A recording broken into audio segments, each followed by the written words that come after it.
Hi friends, welcome back to another hot topic. ഇന്ന് നമ്മൾ തൊഴിലുറപ്പ് പദ്ധതിയുമായി ബന്ധപ്പെട്ട ഒരു ചോദ്യവും അതിൻ്റെ റിലേറ്റഡ് ഫാക്ട്സും കറണ്ട് അഫയേഴ്സ് ഉൾപ്പെടെയുള്ള കാര്യങ്ങളുമാണ് ഈ വീഡിയോയിൽ റിവൈസ് ചെയ്യുന്നത്. നമുക്ക് ക്ലാസ്സിലേക്ക് കടക്കാം. ആദ്യം തന്നെ ഒരു പ്രീവിയസ് ക്വസ്റ്റ്യൻ പരിചയപ്പെടാം. തെറ്റായ പ്രസ്താവന അല്ലെങ്കിൽ പ്രസ്താവനകൾ കണ്ടെത്തുക എന്നുള്ളതാണ് ചോദ്യം. കേരളത്തിൽ തൊഴിലുറപ്പ് പദ്ധതി ആദ്യഘട്ടത്തിൽ നടപ്പിലാക്കിയത് ഇടുക്കി, കാസർഗോഡ് ജില്ലകളിലാണ്. തൊഴിലുറപ്പ് പദ്ധതി പ്രകാരമുള്ള പ്രവൃത്തികൾ ഏറ്റെടുത്ത് നടപ്പിലാക്കുവാനുള്ള ചുമതല ഗ്രാമപഞ്ചായത്തുകൾക്കാണ്. തൊഴിലുറപ്പ് പദ്ധതിയുടെ മാതൃകയിൽ കേരളത്തിലെ നഗരസഭകളിലും കോർപ്പറേഷനുകളിലും നടപ്പിലാക്കിയ പദ്ധതിയാണ് അയ്യങ്കാളി ദേശീയ നഗര തൊഴിലുറപ്പ് പദ്ധതി. ഇവയിൽ തെറ്റായ പ്രസ്താവന അല്ലെങ്കിൽ പ്രസ്താവനകൾ കണ്ടെത്തുക എന്നുള്ളതാണ് ചോദ്യം. ഇതൊരു ട്രിക്കി ക്വസ്റ്റ്യൻ ആണ്. നമുക്ക് നോക്കാം. ആദ്യം നമുക്ക് തൊഴിലുറപ്പ് പദ്ധതിയെക്കുറിച്ച് റിവൈസ് ചെയ്തതിന് ശേഷം ആൻസറിലേക്ക് വരാം. തൊഴിലുറപ്പ് പദ്ധതി.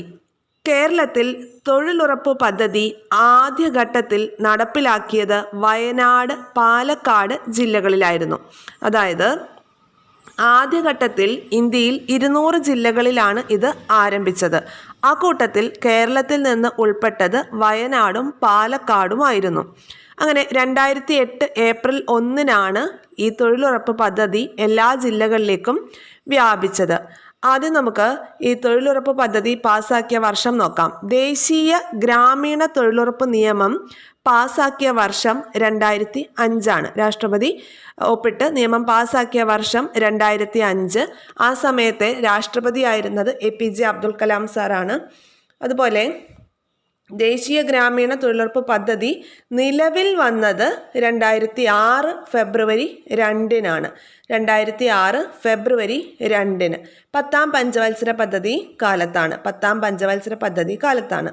അപ്പോൾ ഈ നിലവിൽ വന്നപ്പോൾ ഇത് ദേശീയ ഗ്രാമീണ തൊഴിലുറപ്പ് പദ്ധതി എന്നായിരുന്നു ഇതിൻ്റെ പേര്. പിന്നീട് 2009 ഒക്ടോബർ 2 മഹാത്മാഗാന്ധി ദേശീയ ഗ്രാമീണ തൊഴിലുറപ്പ് പദ്ധതി എന്ന് പുനർനാമകരണം ചെയ്യുകയായിരുന്നു. ഒന്നുകൂടി നോക്കാം. ദേശീയ ഗ്രാമീണ തൊഴിലുറപ്പ് നിയമം പാസ്സാക്കിയ വർഷം 2005. APJ അബ്ദുൽ കലാം സാറായിരുന്നു ആ സമയത്തെ രാഷ്ട്രപതി ആയിരുന്നത്. അതുപോലെ ദേശീയ ഗ്രാമീണ തൊഴിലുറപ്പ് പദ്ധതി നിലവിൽ വന്നത് 2006 ഫെബ്രുവരി 2 10ാം പഞ്ചവത്സര പദ്ധതി കാലത്തായിരുന്നു.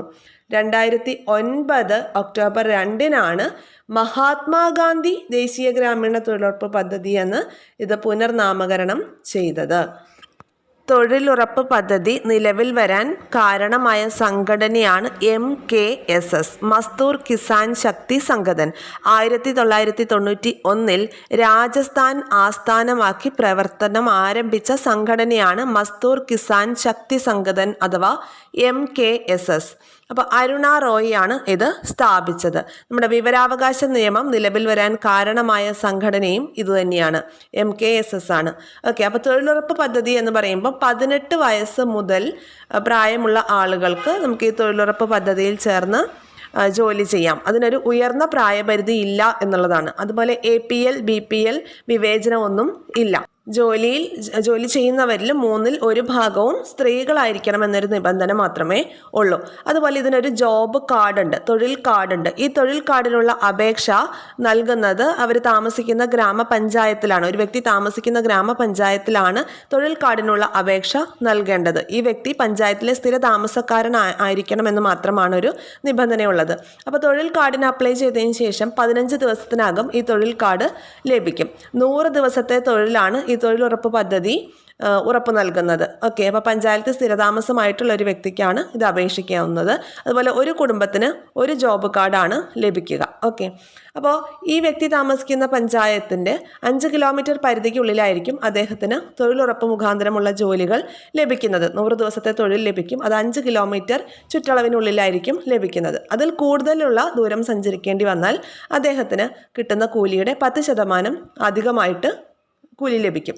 ഓക്കെ, അപ്പോൾ 100 ദിവസം പൂർത്തിയാക്കുന്നവർക്ക് പെൻഷനും അനുവദിക്കുന്നുണ്ട്. കേരളമാണ് അങ്ങനെ 100 ദിവസം ജോലി പൂർത്തിയാക്കിയ ഈ തൊഴിലുറപ്പ് തൊഴിലാളിക്ക് പെൻഷൻ അനുവദിച്ചിട്ടുള്ള ആദ്യ സംസ്ഥാനം. ഇവർക്ക് വേതനം ഒരാഴ്ചയ്ക്കുള്ളിൽ തന്നെ ലഭിക്കണമെന്നും മാക്സിമം 14 ദിവസത്തിനപ്പുറത്തേക്ക് നീണ്ടുപോകാൻ പാടില്ല എന്നുള്ളതുമാണ് വ്യവസ്ഥ. ഇനി ഏറ്റവും ഇമ്പോർട്ടൻ്റ് ആയിട്ടുള്ള കറണ്ട് അഫെയർ ഈ ഭാഗത്ത് വരുന്നത് എന്താണ്? ഇപ്പോൾ നമുക്ക് തൊഴിലുറപ്പ് വേതനം കൂട്ടിയിട്ടുണ്ട്. ഹരിയാനയിലാണ് ഏറ്റവും കൂടുതൽ വേതനം ലഭിക്കുന്നത്, 400 രൂപയാണ്.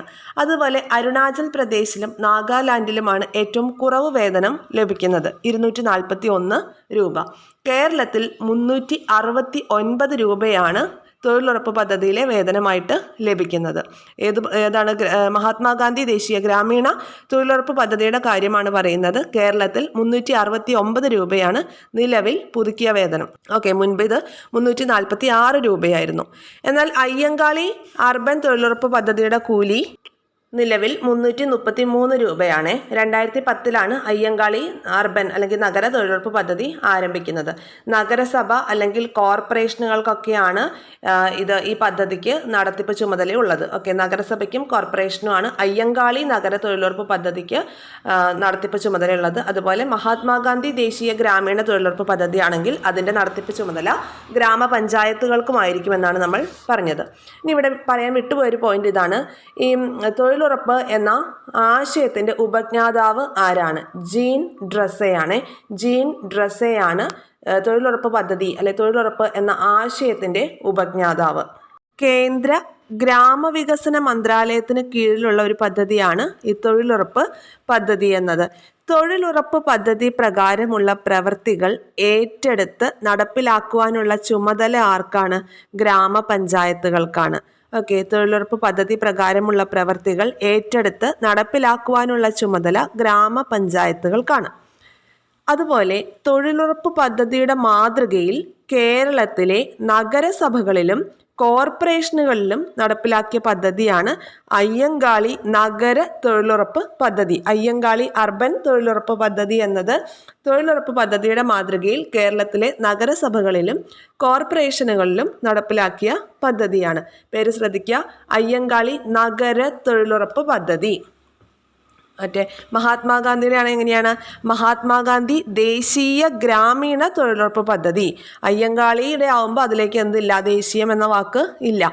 അയ്യങ്കാളി നഗര തൊഴിലുറപ്പ് പദ്ധതി എന്നുള്ളതാണ്. ക്ലിയർ അല്ലേ? ഇനി നമുക്ക് വീണ്ടും ചോദ്യത്തിലേക്ക് വരാം. തെറ്റായ പ്രസ്താവന അല്ലെങ്കിൽ പ്രസ്താവനകൾ കണ്ടെത്തുക. കേരളത്തിൽ തൊഴിലുറപ്പ് പദ്ധതി ആദ്യഘട്ടത്തിൽ നടപ്പിലാക്കിയത് ഇടുക്കി, കാസർഗോഡ് ജില്ലകളിലാണ്. ശരിയാണോ ഈ പ്രസ്താവന? നമ്മൾ എന്താ പറഞ്ഞത്? കേരളത്തിൽ തൊഴിലുറപ്പ് പദ്ധതി ആദ്യഘട്ടത്തിൽ നടപ്പിലാക്കിയത് വയനാട്, പാലക്കാട് ജില്ലകളിലാണ്. ഓക്കെ, മൊത്തം 200 ജില്ലകളിലാണ് ആദ്യഘട്ടത്തിൽ ഈ പദ്ധതി നടപ്പിലാക്കാൻ തീരുമാനിച്ചത്. അതിൽ നിന്ന് കേരളത്തിൽ നിന്ന് ഉൾപ്പെട്ട 2 ജില്ലകളാണ് വയനാടും പാലക്കാടും. അപ്പോൾ ആദ്യത്തെ പ്രസ്താവന തെറ്റാണ്. അപ്പോൾ ഈ രണ്ടാമത്തെ നോക്കാം. തൊഴിലുറപ്പ് പദ്ധതി പ്രകാരമുള്ള പ്രവൃത്തികൾ ഏറ്റെടുത്ത് നടപ്പിലാക്കുവാനുള്ള ചുമതല ഗ്രാമപഞ്ചായത്തുകൾക്കാണ്. ശരിയാണ് അല്ലേ? ഇനി അടുത്തത്, തൊഴിലുറപ്പ് പദ്ധതിയുടെ മാതൃകയിൽ കേരളത്തിലെ നഗരസഭകളിലും കോർപ്പറേഷനുകളിലും നടപ്പിലാക്കിയ പദ്ധതിയാണ് അയ്യങ്കാളി ദേശീയ നഗര തൊഴിലുറപ്പ് പദ്ധതി. പെട്ടെന്ന് നോക്കുമ്പോൾ ഇതങ്ങ് ശരിയാന്ന് തോന്നും. അപ്പോൾ നമ്മുടെ മാർക്ക് കളയാനുള്ള ഒരു ട്രിക്കി സ്റ്റേറ്റ്മെൻ്റ് ആണിത്. ഈ സ്റ്റേറ്റ്മെൻറ്റ് തെറ്റാണ്. നമ്മൾ എന്താ പഠിച്ചത്? എന്താ കേരളത്തിലെ നഗരസഭകളിലും കോർപ്പറേഷനുകളിലും തൊഴിലുറപ്പ് മാതൃകയിൽ കൊണ്ടുവന്നതാണ് അയ്യങ്കാളി എന്ന് കാണുമ്പോൾ തന്നെ നമ്മളത് കറക്റ്റാണെന്ന് വിചാരിക്കും. അയ്യങ്കാളി നഗര തൊഴിലുറപ്പ് പദ്ധതി എന്നാണ്. അയ്യങ്കാളി ദേശീയ എന്ന വാക്ക് അവിടെ ഇല്ല. അതുകൊണ്ട് തന്നെ ആ പ്രസ്താവന തെറ്റാണ്. ഇവിടെ ആൻസർ അപ്പോൾ ഏതാ വരിക? ഓപ്ഷൻ എ ആണ് കറക്റ്റ് ആയിട്ടുള്ള ആൻസർ. തെറ്റായ പ്രസ്താവനകളല്ലേ കണ്ടെത്തേണ്ടത്? ഓപ്ഷൻ 1ഉം 3ഉമാണ് തെറ്റായ പ്രസ്താവനകൾ. So our answer is option A. Clear ആയല്ലോ? നമ്മൾ എത്ര നന്നായി പഠിച്ചിട്ട് പോയാലും ആ ഒരു എക്സാം ഹാളിൽ ഇരിക്കുമ്പോൾ നമ്മുടെ ഒരു ചെറിയ അശ്രദ്ധ കൊണ്ട് ഒരു മാർക്ക് അങ്ങ് പോകും. കണ്ടോ, ഇവിടെ ഈ ഒരു ഒറ്റ വാക്ക് കാരണമാണ് ഈ ഒരു സ്റ്റേറ്റ്മെൻറ്റ് തെറ്റായി മാറുന്നത്. ക്ലിയർ ആയി എന്ന് വിശ്വസിക്കുന്നു. അപ്പോൾ ഇതുപോലെ യൂസ്ഫുൾ ആയിട്ടുള്ള വീഡിയോസ് തുടർന്ന് ലഭിക്കാൻ ചാനൽ സബ്സ്ക്രൈബ് ചെയ്ത് സപ്പോർട്ട് ചെയ്യുക. ഷെയർ ചെയ്ത് ഫ്രണ്ട്സിലേക്ക് കൂടി എത്തിക്കുക. നിങ്ങളുടെ അഭിപ്രായങ്ങൾ കമൻസിൻ്റെ രൂപത്തിൽ രേഖപ്പെടുത്തുക. Thank you all. Have A nice day.